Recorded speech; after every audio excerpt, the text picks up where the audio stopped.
was even more amplified, mustn't it? As a cricketer. Exactly, yeah.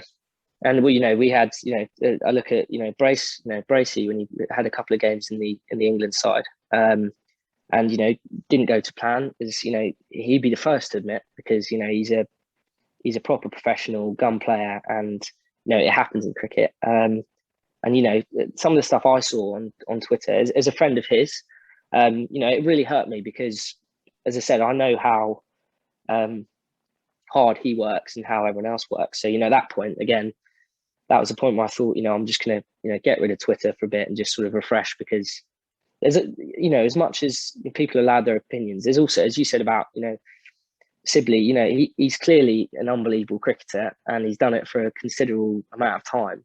So if you it's to call him, the worst, whatever, is just absurd, and it's nonsense. And I think that's the thing you've got to realize as well. A lot of it is just nonsense.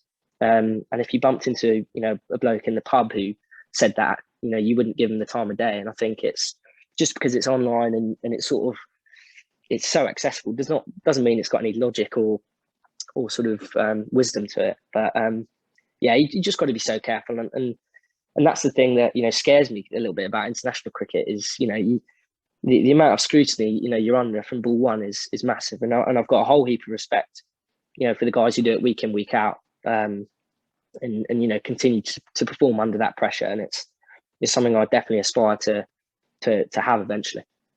And as you said, Tom, of course you should, because England is the pinnacle. It's what we all want to achieve, isn't it? As cricketers, cricket fans, in particular county cricketers. I mean, when you think how many players have played for England over the years, in theory, anyone in that county circuit could make it. All it takes is one breakthrough season, and you could be donning the three lions and a crown. But as you said with Bracey again, that was another really frustrating one. He was one of our first guests here on the podcast. Lovely bloke, absolute Yeah, heart of gold, humble, modest, really hard working, scores runs for fun for Gloucestershire. And then he's playing out of position as a wicketkeeper batsman because, of course, he's not going to say no, is he? He's James Bracey. I mean, exactly right. it's the dream. You want to play for England. It's his dream. He was the first Gloucestershire player since John Lewis in 2007 to represent England. They could have had him batting at 10 and he would have done it because he's that kind of bloke. And then you Yeah, have people who have seen him for two games against likes of Tim Southey, Neil Wagner, Trent Boult, Carl Jamieson, some of the best bowlers on the planet, and have judged him now for the rest of his career. And I think that is completely unfair. And mm. Tom, I mean, this is something which I've been mulling over actually in the past few days with the Test match, looking at the likes of Dom Sibley, Sam Curran, for example, as well, who got king pair in that match. Do you feel at times that people on social media almost want cricketers to fail because they want to be proven right? Because for me, I've noticed that quite often now at the moment. There does seem to be some people peddling an agenda against certain cricketers on social media. That's just my personal 2 cents on it. Yeah, I think with the 100, and I think the growing sort of cricket audience. I think with everything, I think it's becoming very similar to football. I think people, you look at some of the the because I'm quite a big Chelsea fan, so I sort of have to catch myself occasionally with I'll one of the Chelsea players will play badly and I'll go, oh god, he's rubbish or whatever, and I think actually this is the same thing but on a slightly different scale. And I think with footballers, you see them as this sort of superhuman, like untouchable breed. But at the end of the day, they're people. They've got families. They've got kids, and it's the same. It's the same stuff. And I think but saying that, I've never gone on Twitter and out these people. And I think as a in general, if I had one challenge for the human race, which I know I can't just do, but I would urge people just to try and be as positive as they are negative. And there was a petition I signed the other day, which was you know ID verification on social media accounts, which I think is just should be a given, particularly on Twitter. And I think to be held accountable for your opinions, particularly if those opinions are in any way derogatory, which obviously we saw with the England football team. As soon as it was all everyone's happy, well and good, it's coming home, drinking beers and stuff, and as soon as a few lads miss penalties, Mm. it goes to absolute rubbish. And that accountability I think is massive. But I do agree. I think people have opinions and agendas, and if certain players not doing well suits their agenda, that's obviously slightly fuel for them. But I think you've just got to let that sort of group be. To be honest, I think that you can't stop. People are allowed opinions, and there's a reason that they're where they are. Paying their Sky subscriptions to watch guys like Sibbers, Bracey. They're sitting on the sofa. The guys are out there playing for cricket at the highest level against quality bowlers.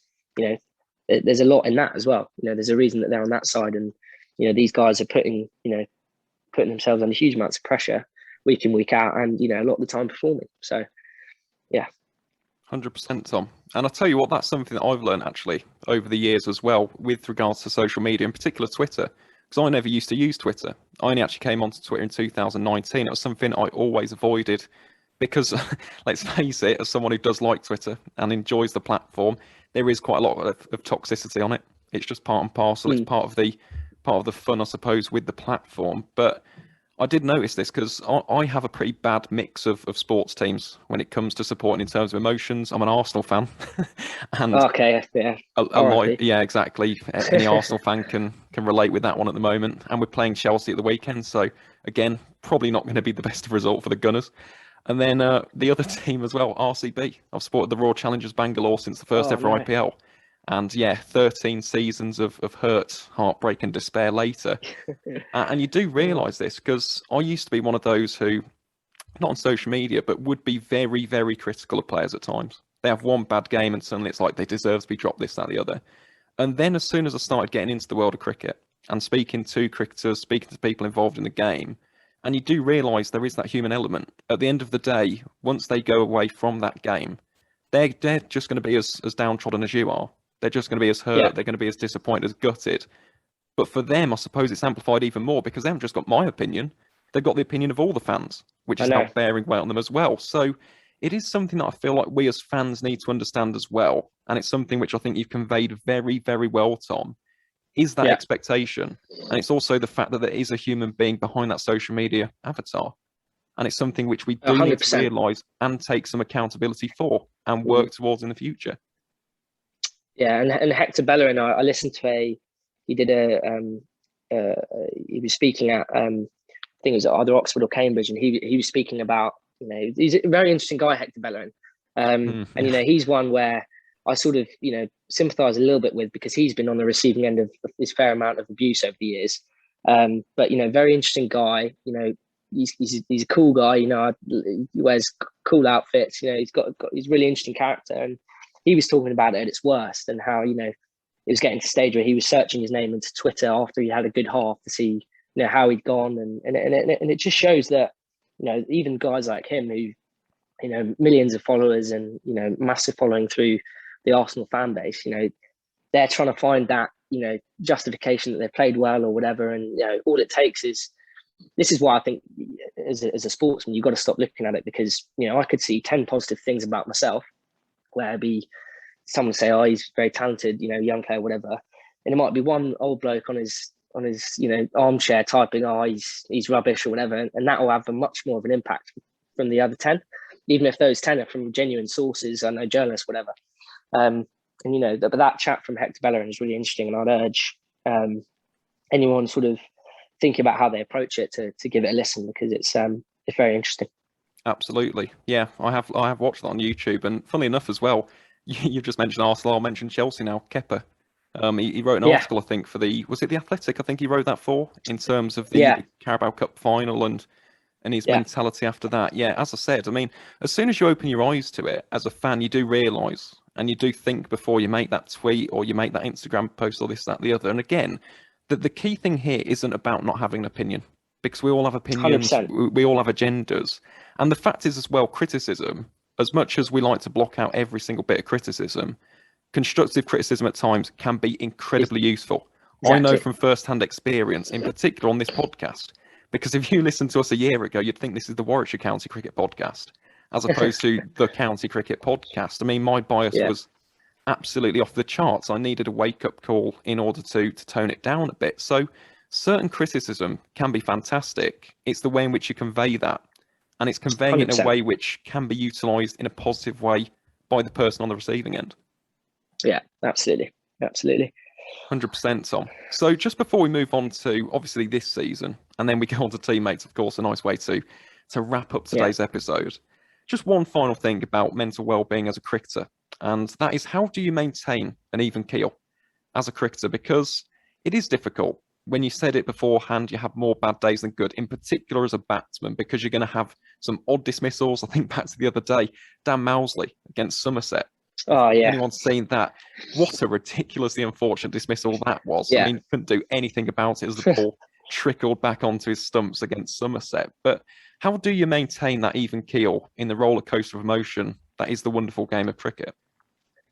I think, yeah, and it's, you know, it's something that I'm still sort of learning and working on, because I think when I started my career, particularly in first class cricket, I sort of started pretty well. So I sort of had that high expectation of myself from the off.